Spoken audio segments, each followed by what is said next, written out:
One and only Ronald de Boer. Ronald, how are you? Great to have you on the show. Thank you, Roddy. No, it's great to see you again. In great shape, by the way. He's killed me. I mean, I was kidding you about the age thing just before he came on, and now it's the fitness. Ronald, I like to say I'm the fittest fat man in Qatar. Now, first of all, let's get your title right, because you were involved, let's face it, with the bid right at the start before Qatar won the right to host the FIFA World Cup. So by now, 12 years on, 13, 14 years on, what is your official title here? I'm an official ambassador for the World Cup 2022 Legends. Yeah, Legends ambassador basically. So with Cafu, with Eto'o, Tim Cahill, David Beckham, and some of the regional ambassadors, so as Ali Hussein and all those stars from the Middle East. You see, it's nice, isn't it? That's who Ronald hangs out with. You know, I hang out with Salim and Saad and Ronald as well. Like with David Beckham, with Cafu.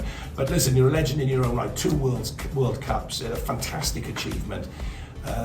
Holland, the Netherlands, 3 finals, never quite getting past that final hurdle. Is this, Ronald, is this the year? Of course, all my heart wishes this, but also my mind says we're totally not the favorite. We're an outsider, and like for example England, like Portugal, and I think of course the favorites are Brazil, and of course France, in my opinion. And I think we can beat everybody on the day, and I think we have a strong team. We're defensively unbelievable strong, so.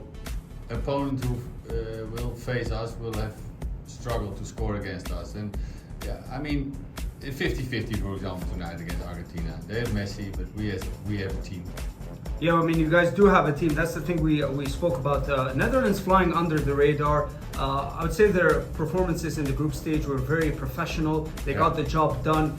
How do you think this matchup is it in favor of Netherlands? Because Argentina are going to be a very attacking team. They're not maybe the most solid defensively in the last couple of years. How do you think the Netherlands can capitalize on that? I must stop you there, because I think defensively they're very strong, and they really rely on Messi, his genius moment. So when they don't have the ball, they lose the ball, they go quickly in the defense. So there's a lot of space to play from the first part to the second part. Only the third part is going to be difficult, because then you have the defenders, and they're strong from Argentina. So they will be waiting for Holland to make a mistake and then go quickly out to go out and search for Messi, of course, and he can make a difference. But saying this, I think it's really a 50-50. Of course, a lot of people, if we were going to walk here in Qatar and you see a lot of people and you talk to them who's going to be winning tonight, they will say Argentina, because Messi, Lionel Messi, that's the one. So, but as a TV pundit and a guy I think who understands football a little bit, I think it's more 50-50, because I saw them against Australia, and Australia did well. I mean, they could even clinch an equalizer at the end, and of course the goalie made a huge mistake from Australia. So I think it's fair to say that it's going to be 50-50 and close call. I want to pick up on something you said, that I think it's a misconception that all football fans make, because we see so much attacking flair from the likes of Brazil and Argentina. We tend to forget, and people say, well, Brazil, they're not that solid behind, because we focus on what we see up front. But you played against these nations in your time. Is it true that actually we overlook that, and defensively these nations are solid always? Hey, Rodri. If you see also the likes of Brazil with Silva, Marquinhos, they're top class, world class top defenders, and they've shown it not only this World Cup but also before, and of course with France, with Varane and the other guys who are there so strongly. Now, I mean, Argentina the same, really unbelievable defenders, and what I said, it comes always from there, the start, and they make sure that Messi can do his job basically, and also Vinicius or Neymar. So they deserve a lot more respect in my eyes. Well, I want to talk to you about someone specifically. I know the Netherlands have they have a great team. I mean, superstars across the pitch. Virgil van Dijk, arguably one of the best defenders in the world. But someone that's caught the media's attention and maybe the casual fans is Cody Gakpo. He's been tremendous. I think he plays for PSV Eindhoven. Born in '99, a very young star. How do you see his progression at this World Cup? Yeah, it's been a remarkable World Cup for him. Because coming back at the the start of the season, he had the chance to go to an English Premiership team, and they were in doubt because they got PSV Eindhoven to get a lot of money, and at the end they said no because they had to play the qualification match for the Champions League to qualify against Rangers. And they thought that if we win and we qualify, it's 40 million. So we have that money already then, and then we can see what's happening. But they didn't qualify. And now the technical director was responsible for that, and he's sitting at home because he's fired. And now probably Gakpo is worth 80 million. So you think, what did I do wrong? I mean, he's the star. He's more worth than ever. So I think he had that potential. He didn't show it in the beginning of the season, but now he's showing what we already thought he had. And of course, I think with Van Gaal giving him that confidence, because everybody thought, well, should I play that? Because he plays really from the left side at PSV Eindhoven. He plays as a striker or a number 10. He does it really well, and he's a revelation in this World Cup, and it's unbelievable. But another revelation that's maybe even more remarkable, that's the goalie, of course, André Noppert. Yes. Nobody heard about him. He didn't even had one cap before he started, and I must say credit to Louis van Gaal, but also especially mention to Frans Hoek, the goalkeeper coach, because Louis van Gaal gives him basically all the free space to make that decision, and they took him. And 2 years ago he was in the second division, and they shouted to be funny to Noppert in Oranje, that means Noppert in the Dutch team, just for fun. And now he's in the Dutch team and he makes unbelievable saves, and he's playing for Heerenveen and nobody. And he's 38 also, right? Yeah, and I don't know what time. No, I don't know. I don't think he's 38, but he has a decent age. But it's unbelievable. He's been crucial for it. He makes unbelievable saves, and that is something that you think, it's a story. I mean, to tell for many years, because you don't see that often, of course, that nobody heard about him. He didn't. Started for 1 second in the Dutch team, and now he's the number 1 goalie of Holland. You mentioned Louis van Gaal a couple of times there.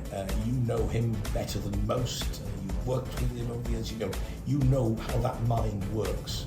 I'm pretty sure you do. So what is going on in Louis van Gaal's mind? He's hugely experienced. This is a great opportunity for him to break that duck, to try and get the Netherlands over that final hurdle. Now, he said it already, Rodri, from the start. We have a team to get to be world champion, and he really believes so. And he said also, we're not a favorite. Let it be clear that there are other teams like France, Spain at that time, and then of course Brazil and maybe Argentina. But he really believes that they can do it because he has a plan. He's organized very well. Because normally we play 4-3, as you know. We talk a lot about the attackers. Now we have unbelievable defenders. It's a sort of generation. Some comes and goes with defenders or attackers. Now it's really defenders. And he knows, like, okay, we shape this team a little bit about the defenders, and we have Depay and Frenkie de Jong who can make a difference, and we can go really far. Because what I said to you before, we are a very difficult team to beat, and if you're not able to break the defense, we have people also who can score a goal. So I think it's not a team that score 5-6 goals, but they can win easily 1-0 from Argentina. So easy, it can be done, and he believes so, and he's a motivator. He's a character, as you know. Some people they say you hate him or you love him. I love him because I know him for many years. When I was 16, I was already carpooling with him. And he already at that time he believed in himself. So no, he's a remarkable man. I hope really that he can get a hold of that trophy. That would be an unbelievable achievement, because probably this is, like many others, his last dance. Yeah, for sure, and it will be an incredible story if the Netherlands come into this tournament. And like Ronald mentioned, they weren't favorites to be at this stage and also beat Argentina. We'll see what happens from then on. But I want to ask you, Ronald, about the other teams. I know your heart's with Netherlands today. It's going to be an amazing atmosphere at the Lusail Stadium tonight at 10 p.m. But the other teams, Brazil versus Croatia, that's going to be an interesting quarterfinals. Then the most talked about match between France and England. And then we also have Morocco versus Portugal. How do you see those games going in general? No, first of all, Croatia, Brazil would totally be different than South Korea, of course. I think so much experience those guys have in Croatia. Great midfield, of course, with the captain Modric, who really gets Croatia going already for many years. So it's going to be a tough match. Of course, Brazil is the favorite, and I think also they go too. But don't underestimate, because they were final run-up 4 years ago. Yep. In '98, they were already beating us for the bronze medal for the third, fourth place. They've been again in the semi-final. So it's really a team that you have to be ready, because otherwise you will fall. You will pull on the last string. You will lose against them. And then of course, England, France, very exciting. I mean, England with the youngsters, Saka, Bellingham, Foden, Kane, who's getting there, Declan Rice, underestimated player like no other, unbelievable, important, great player. So it's going to be very interesting, and they have the best player at this tournament yet to face, of course, as Mbappé, who's for me incredible. I put him already as the golden boot, but if he play like this, he get also the best player of the world in this tournament. But he's doing unbelievable well. And then you have Dembele on the other side, so it's going to be very interesting that game with all the English fans being there and the French. So looking forward. Of course, France a little bit in favor, but not much. And then of course Portugal, Morocco, unbelievable surprise to be there. One of the revelations of this tournament, with some great football. Of course, they were a bit lucky against Spain, 75 or 78% ball possession of Spain, but they were basically a dog without teeth. Barked a lot. Yeah, exactly. So that's and of course finishing off with a penalty like Panenka, what Hakimi did, that was ice cold. Yeah, ice cold. But I mean, to do that in that moment, amazing. And then you come, of course, the question, Cristiano Ronaldo, because he is like Messi, probably his last dance, of course, on this stage. And I wish, of course, for him also to go out with a bang, although it's difficult, because as I've been in manager, I said already at your colleague Ali McCoy at that time before in the morning, I said when they won the 6-0, how much was it? The 6-2. I said if I was a manager, I would bench him again, because I think they play better without him, and I still believe so. It's true. But if I'm now a manager for this game against Morocco, I would play him. Yes. Because they're going to be so much on the ball, Portugal, and you need a striker who can through the air score goals. He doesn't have to run so much, because that is also a problem, that he can't do that anymore. He's already there, so I think he will be a great asset for Portugal in this game. But if they face then England or France the next round, I would play him. I would bench him again. But then it's a totally different game, and so hopefully he can understand that. It's such a world star. He has so much influence in the whole way people see him, the Portuguese people, but also the fans. So it's always hard to ignore him. He's there, and you talk about Portugal. It's like same with Argentina. It's Cristiano Ronaldo. If you put a bench him, everybody talks about that. If you put him in, everyone says why. Yeah. So it's very hard for a manager, and I must say he did well to bench him, in my opinion. But I said I respect Cristiano Ronaldo like no other one. We are happy that we see him live playing in my time, and one of the best players ever lived. So he deserves all the respect. But if I'm a manager, I would also probably make that choice. That's actually amazing. I was thinking about that before, and I was thinking exactly what Ronald said. If Morocco played that deep, that's when you need that number 9 striker that's around the box. He can get you a few goals. But if you're playing another team like France and England, you might want to bench him again and then hear all the drama on BBC the next day. 24 hours we all wait for that big decision. Ronald, I'm going to ask you in a moment, so just to give you time to think the top 3 goals so far. So while you're thinking about that, I just also want to touch on the fact that we mentioned it at the start, that you have been part of this incredible FIFA World Cup Qatar 2022 since before Qatar actually won it, because you were involved in the bid, you were out here living and working, playing your trade here in Qatar, in the QSL. So your personal feeling on from being there at the start when it was just that idea, and yes, we're going for it, to being here and living it and seeing what the state of Qatar have done. It's been an incredible journey. It was a dream, of course, for Qatar to host the World Cup, and nobody really believed in it. And now we're here sitting with you guys talking about this moment, and it's been a great success. And I'm really proud of all the people who put so much effort in it, and also really make it happen. Because that was also a worry, of course, for me. Like when all the fans are coming, how are we going to cope with this? And they did it so well. I mean, everybody's enjoying themselves. The transport to the stadium, going back and forward has been great. The hospitality of the people to guide everybody in the right direction has been incredible. And of course, what is unique, and that was the message also for me.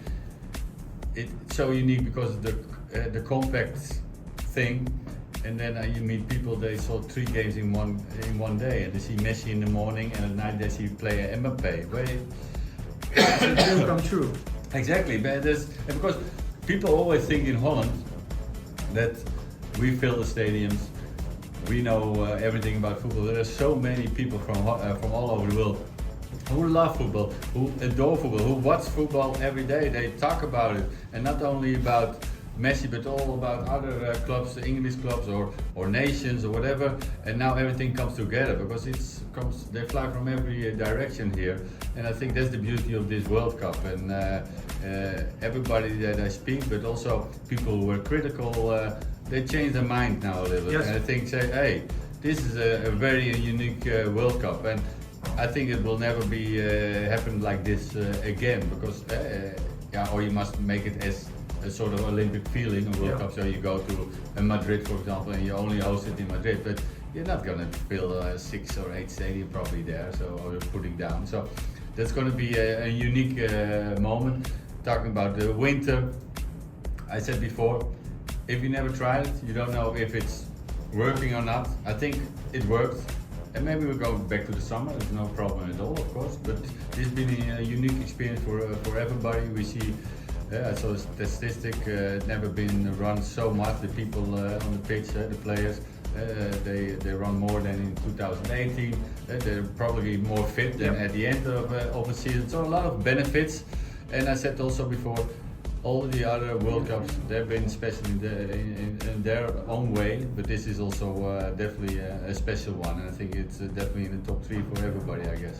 As Ronald mentioned, I mean, it's been a very unique World Cup. We're having fans come here in Qatar Beach, talk to us. Everyone seems to be happy and surprised about the hospitality, how nice people are, and the uniqueness of this World Cup. And I think it's a huge contrast with the next World Cup in 2026, where it's going to be hosted in 3 countries. So I think this World Cup is going to, it's going to be forever in people's hearts because of all the pros Ronald mentioned. But I want to talk to you about something before we, because I know Raju wants to ask you about Al Rayyan, Shamal, how... Just very quickly.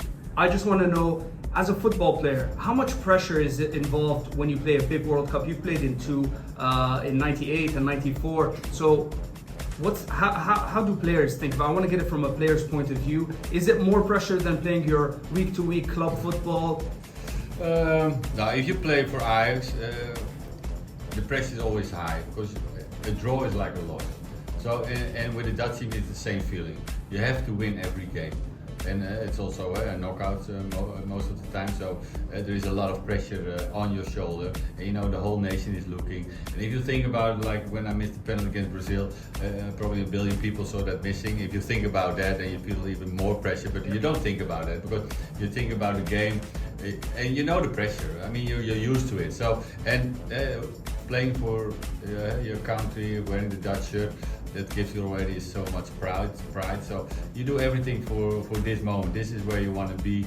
It was your dream. So you're used to it when you play a big team. Of course you're nervous, but I'm also nervous when I played the Champions League final in a good way. So for me it doesn't really make a difference. Only when you look back, then you think, okay, that proud moment, standing two sons from a small farm village up north of Holland, and my parents are watching us singing the national anthem in the semi-final of '98 against Brazil.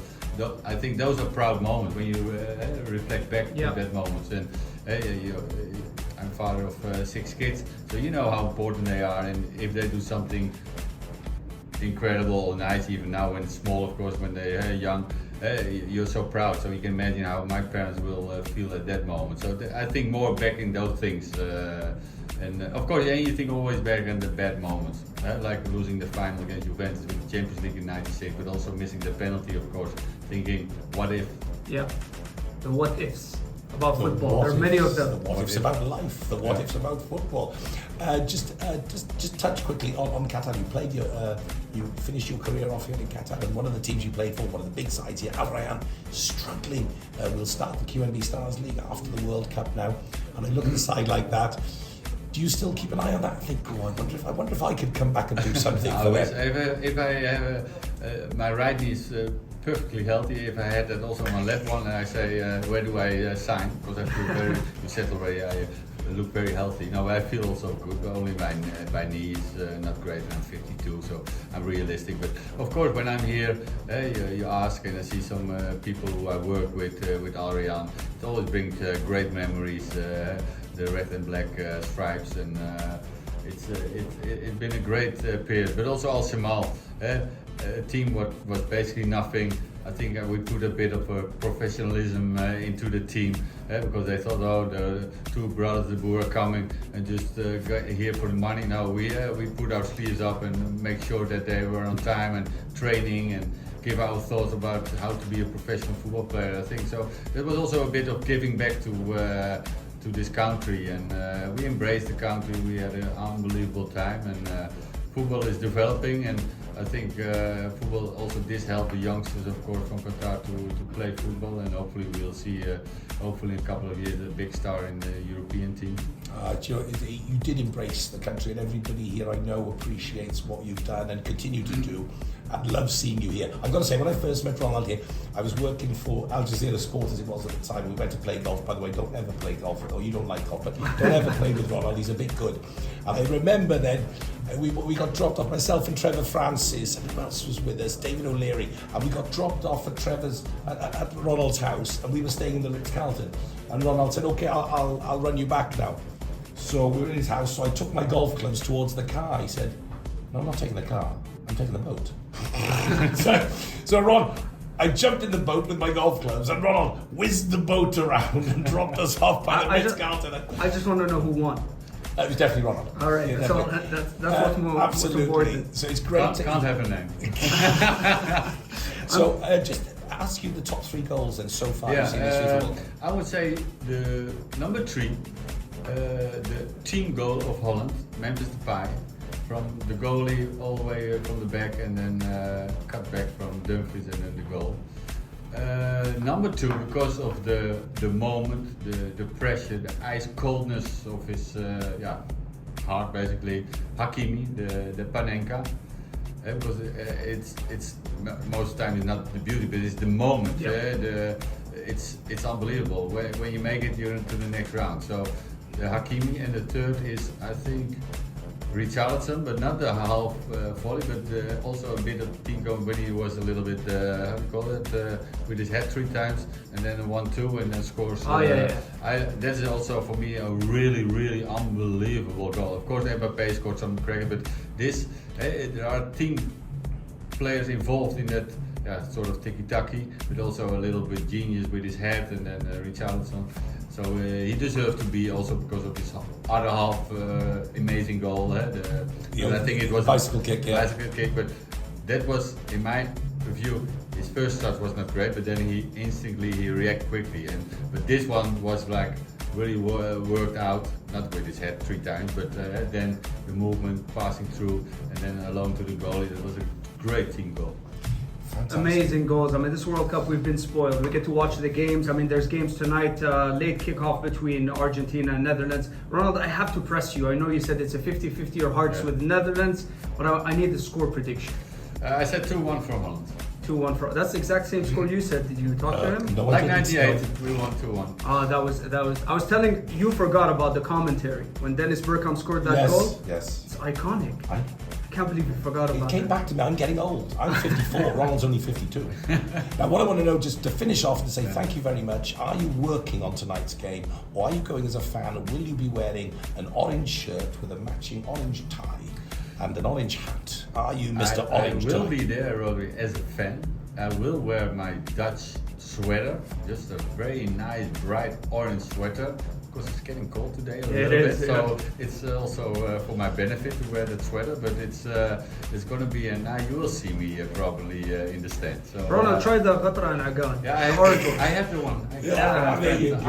Ali Baluchi, he was maybe you've seen him, he was always taking care of the professional players who came here in Doha, and he gave me that one. So, but I have to find somebody who can really put it as really like it. Try with Rodri. It didn't go so well yesterday. Ronald, you're a fantastic footballer, a fantastic ambassador to the game and to this FIFA World Cup, and you're a wonderful man.